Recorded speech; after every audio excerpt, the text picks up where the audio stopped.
conciliation, la réconciliation de la transition écologique et des enjeux de justice sociale, c'est effectivement un sujet extrêmement compliqué, extrêmement piégeux, et qui s'inscrit dans une histoire récente, mais une histoire évidemment très mouvementée, puisque on a eu avec le mouvement des Gilets jaunes, au fond, peut-être le premier mouvement social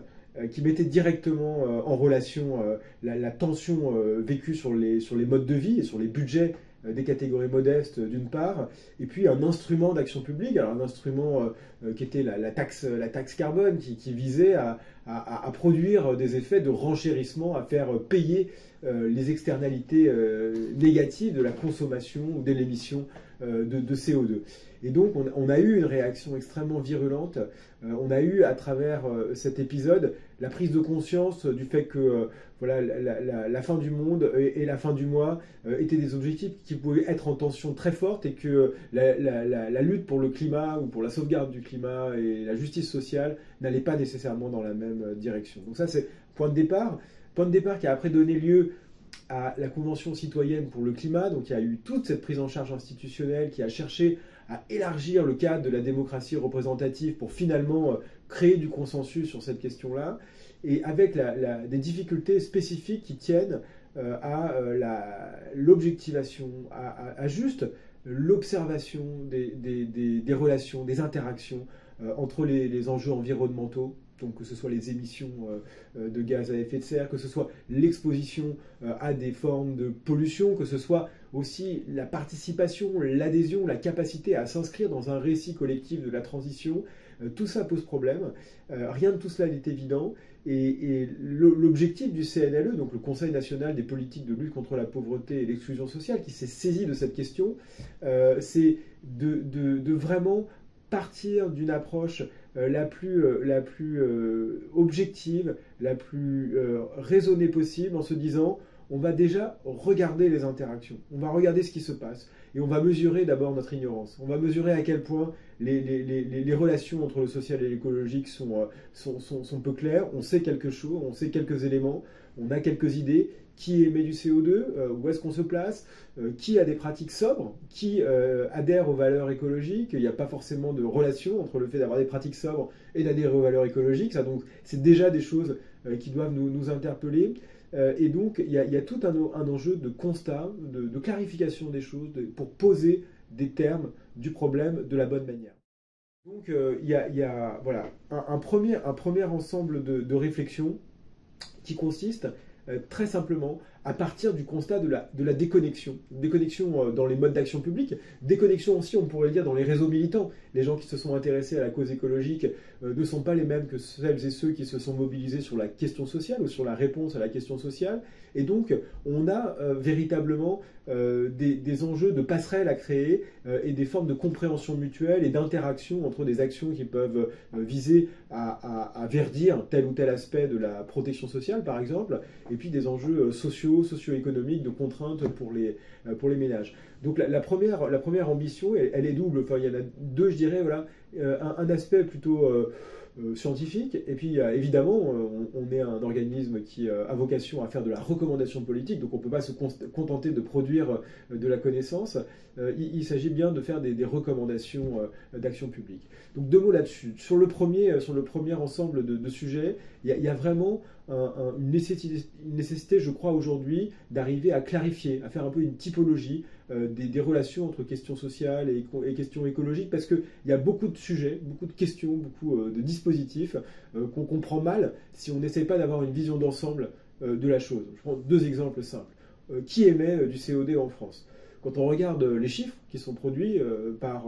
les chercheurs ou les organisations, les agences, on voit une chose très simple. Plus vous êtes riche, en gros, et plus vous polluez. Donc la relation, elle est assez simple, elle est linéaire. Plus votre revenu s'élève, et plus vous avez une empreinte, plus vous émettez du CO2.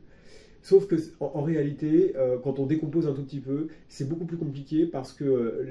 les disparités territoriales, le lieu où vous habitez, va jouer un rôle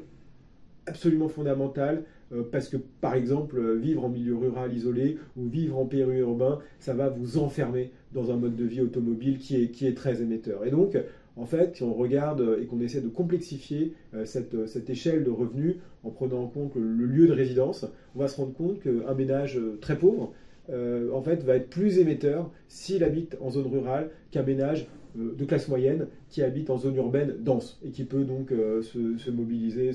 avoir de la mobilité par les transports en commun, par exemple. Donc déjà, complexité très grande, et déjà en termes de réponse d'action publique, ça a tout un ensemble d'effets. Deuxième exemple, dont on parle beaucoup, là pour le coup sur une mesure d'action publique, les zones à faible émission. On a beaucoup de débats sur ce sujet-là, qui est un peu voilà, le lieu de cristallisation de la tension entre une politique écologique ou à visée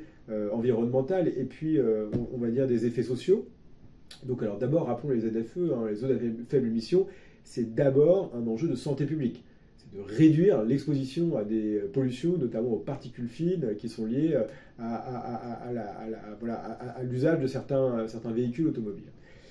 Et on entend beaucoup aujourd'hui, voilà, c'est une zone à forte exclusion. C'est des dispositifs qui vont pénaliser les plus pauvres. Et là-dessus, aussi, très grande vigilance. C'est globalement vrai que les communes où sont concentrés les véhicules qui vont être interdits de circulation dans les métropoles sont les communes les plus pauvres. Et donc, si on raisonne sur l'Île-de-France, par exemple,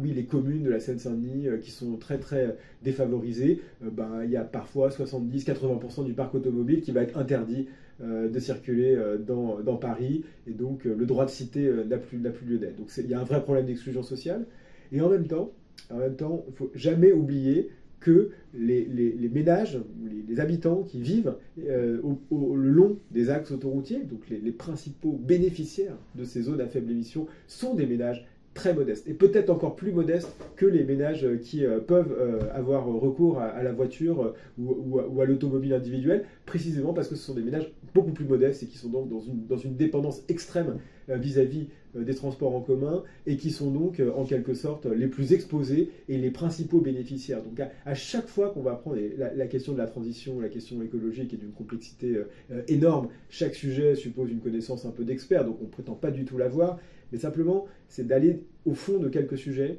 et de se dire quels sont les constats fins qu'on peut faire à chaque fois sur l'interaction entre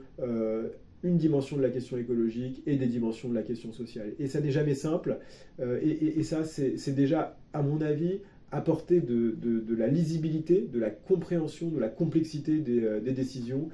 que de faire ce travail de clarification à destination des autorités, puis aussi du public, bien sûr. Le message clé, c'est qu'il faut partir des situations de vulnérabilité, de pauvreté, d'exclusion. Ça, c'est l'ADN du CNLE, puisque le CNLE, c'est une instance qui comporte 64 membres, dont 32 personnes en situation de pauvreté et d'exclusion sociale. Donc déjà, les débats, tout le cycle de formation, moi je crois beaucoup à l'idée qu'il faut se former, qu'il faut se rendre sensible, conscient aux enjeux écologiques, et pour moi, à titre personnel, ça a été un apprentissage très tardif, qui est donc très récent, et donc c'est un apprentissage en cours, mais qui néanmoins fait bouger beaucoup de paramètres dans la vision, dans la représentation qu'on peut avoir, en tout cas pour ce qui me concerne du monde social. Et donc on a eu la chance, au sein du CNLE, de faire un apprentissage collectif, tous et toutes, parties prenantes, que ce soit des personnes en situation de pauvreté, d'exclusion, des experts, des administrations, on a tous essayé d'apprendre et d'intégrer un certain nombre de fondamentaux dans notre raisonnement sur la société et l'action publique.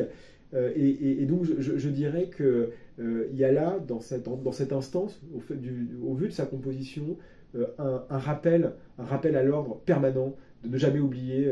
la dureté des conditions matérielles d'existence de larges parties de la population et d'en faire en quelque sorte l'aiguillon, la boussole pour construire la transition écologique. Et il se trouve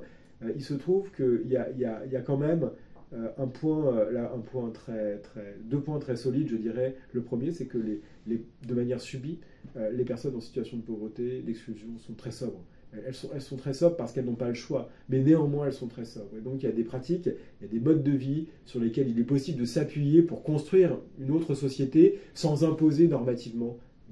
sans éduquer les plus modestes ou les classes populaires, en leur apprenant ce que c'est que l'écologie. Et tout ça, je pense que c'est vraiment un message politique absolument fondamental. Il faut partir de ces pratiques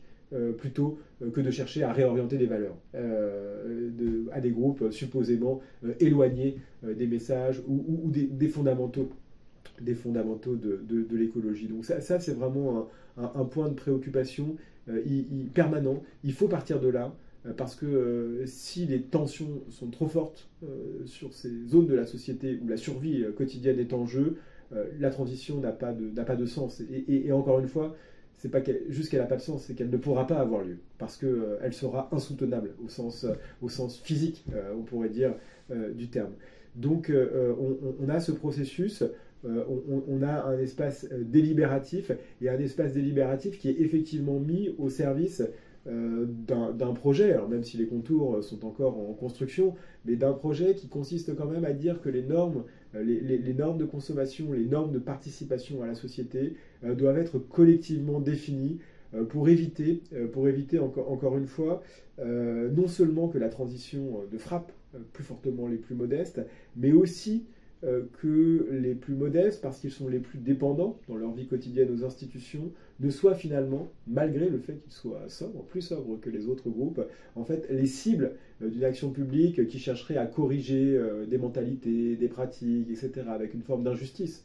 très forte qui aurait lieu alors de s'appuyer et de faire porter la responsabilité de manière implicite ou explicite à celles et ceux qui ont le moins de poids dans la société, dans sa construction, et puis aussi dans les émissions et dans, on va dire, le passif carboné dont nous héritons toutes et tous. Encore une fois, un bénéfice, on pourrait dire un bénéfice critique, un bénéfice négatif, au sens où, par exemple, Pierre Rosanvallon parle de la contre-démocratie en disant, voilà, il y a de la défiance qui est fonctionnelle en démocratie. Il faut instaurer des contre-pouvoirs, il faut être en capacité de réagir à... Et un exemple très simple, c'est quand il y a eu beaucoup de discussions, quand l'inflation a commencé à se manifester il y a quelques mois, il y a eu la volonté ou des volontés de créer des chèques alimentaires pour les plus modestes, une solution qui peut articuler, sur le papier en tout cas, des enjeux sociaux, plus de ressources, et puis des enjeux écologiques. On va flécher les dépenses des ménages vers des produits qui sont verts ou qui sont susceptibles d'accompagner la transition écologique. Et là, on s'est rendu compte à quel point ça pouvait être violent pour les plus modestes de voir leur consommation décidée par d'autres, fléchée,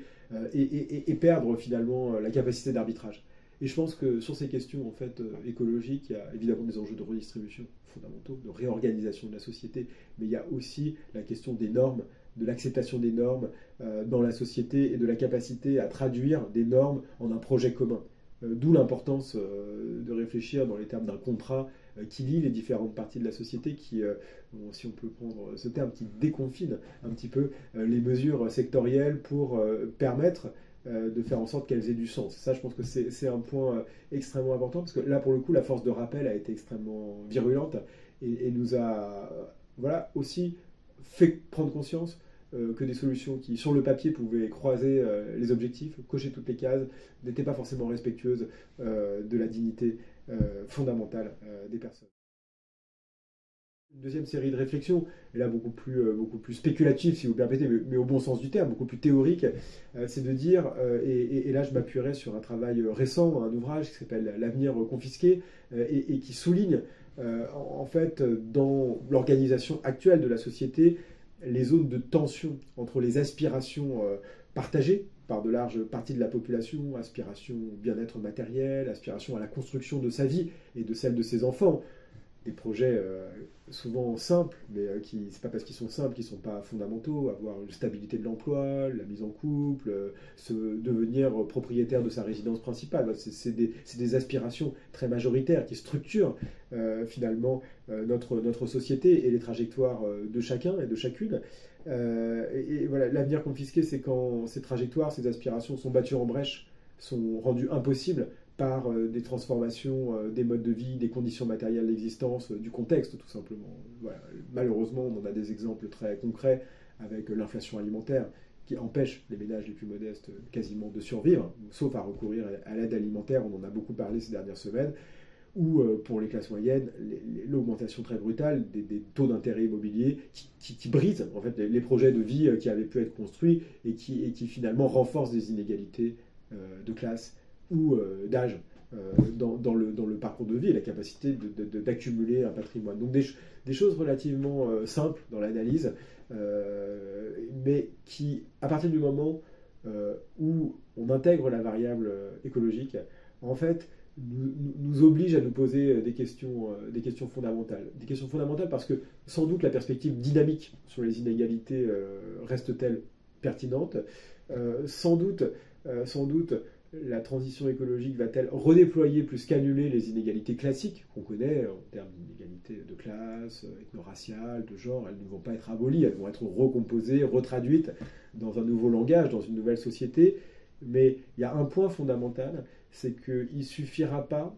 dans le cadre de la transition écologique, de créer les conditions de possibilité pour que les aspirations majoritaires soient satisfaites. Ça, c'est un peu le programme, je veux dire, c'est un peu un programme de justice sociale d'aujourd'hui, ou d'hier, si on réfléchit dans ces termes-là. C'est de se dire, on a des aspirations majoritaires, il faut créer les conditions avec le logement, avec de l'emploi stable, et qui permettent à chacune et à chacun de vivre selon ce qu'il aspire ou ce qu'elle aspire à faire et à être. Avec la transition écologique, il y a un problème qui va redoubler cette tension, les tensions actuelles, c'est de dire qu'il va falloir changer sans doute les aspirations, qu'il va falloir changer radicalement les désirs qui sont dans la société et des désirs qui renvoient à des modes de consommation, à une organisation, à une forme de production qui sont sans doute physiquement insoutenables du fait de tout un ensemble de paramètres, la disposition des ressources, des matières premières, mais aussi la capacité de nos sociétés à s'adapter à un certain nombre d'évolutions en termes de changement climatique, en termes de chute de la biodiversité, et avec des effets de pénalisation des plus modestes en retour, si vous voulez. Donc, il y a vraiment l'idée que si on veut, il faut que tout change pour que rien ne change, si on peut le dire comme ça, en termes de réflexion sur la justice sociale. Il faut à la fois, à mon avis, continuer à travailler, à affiner le diagnostic sur l'état présent, qui donc reflète les conditions passées ou des années proches, et en même temps se projeter dans ce grand mouvement où il va falloir changer les aspirations, les faire évoluer, transformer les modes de vie, sans pénaliser celles et ceux qui sont sans doute aujourd'hui les moins en situation d'entrer dans ces récits et d'entrer dans les propositions institutionnelles qui peuvent leur être faites. Il est évident, à mes yeux, qu'il y a une tension extrêmement forte entre deux mouvements. Un mouvement d'alignement des subjectivités sur des normes sociales, sur des normes de consommation, qui sont des normes collectives, en réalité, que les individus s'approprient. Personne ne réinvente la société tout seul. Et Norbert Elias le disait, l'homme fermé sur soi, c'est une fiction. C'est une fiction qui nous empêche de penser la relation entre le plus intime de nous-mêmes et le plus collectif dans la société. Donc il est évident qu'il y a dans les strates historiques et sociales qui se sont succédées depuis la révolution industrielle un très grand mouvement d'aspiration qui est aujourd'hui très démocratisé, qui descend en fait, qui est descendu dans la société avec des voyagers. C'est longtemps resté l'apanage d'une toute petite élite. Aujourd'hui, c'est quelque chose qui s'est diffusé. Regardez la carte des implantations des aéroports en lien avec les compagnies low cost, comme on dit. Vous voyez un mouvement de démocratisation absolument indéniable. On pourrait le dire sur d'autres postes de consommation, la consommation de viande carnée, par exemple. Et on sait à quel point la consommation de viande bovine est émettrice, par exemple. Et donc on a là des aspirations qui, de fait, je veux dire, sont très profondes, très intériorisées, et qui en plus renvoient, du point de vue social, à des formes de desserrement des contraintes. Et donc moi mon analyse là-dessus, c'est de ne jamais surtout être dans une forme de mépris vis-à-vis des personnes qui expriment ses souhaits, ses aspirations à rejoindre, on va dire, des formes communes de la consommation. C'est que pour elles, sans doute, est-ce aussi la proximité ou la possibilité entrevue de desserrer les contraintes presque séculaires. les contraintes sur la nourriture, sur l'immobilité géographique, et donc il ne faut absolument pas négliger la force émancipatrice de ces normes de consommation et de tout ce qui s'est déclenché comme mouvement social, historique et de conditions matérielles de production depuis 2 siècles, au moins dans le nord global, avec toutes les impasses, évidemment, en termes de transformation, de dérégulation du climat, de chute de la biodiversité, ça va de soi. Mais donc, à partir du moment où on adresse ces questions-là, tout l'enjeu, je pense, c'est de parvenir à anticiper, autant que faire se peut, les effets potentiels des scénarios d'évolution vers la sobriété en termes de subjectivité, pour éviter d'avoir ces hiatus très forts entre des mesures ou des séquences d'action publique qui, sur le papier, nous emmènent vers la résolution des problèmes les plus graves, mais qui vont heurter des aspirations à la mobilité, à la liberté, à la dignité, qui sont inscrites dans les modes de vie de l'immense majorité de la population. Donc mon sentiment, c'est que si on ne travaille pas sur ces sentiments collectifs et individuels, si on ne travaille pas sur les subjectivités, on aura beaucoup de mal à imaginer, avoir à la fois une vision suffisamment profonde de ce que sont ces aspirations majoritaires, et donc de trouver des points d'appui pour les réorienter et traduire, matérialiser des trajectoires d'évolution de la société, des transitions qui de fait sont d'une ardente nécessité.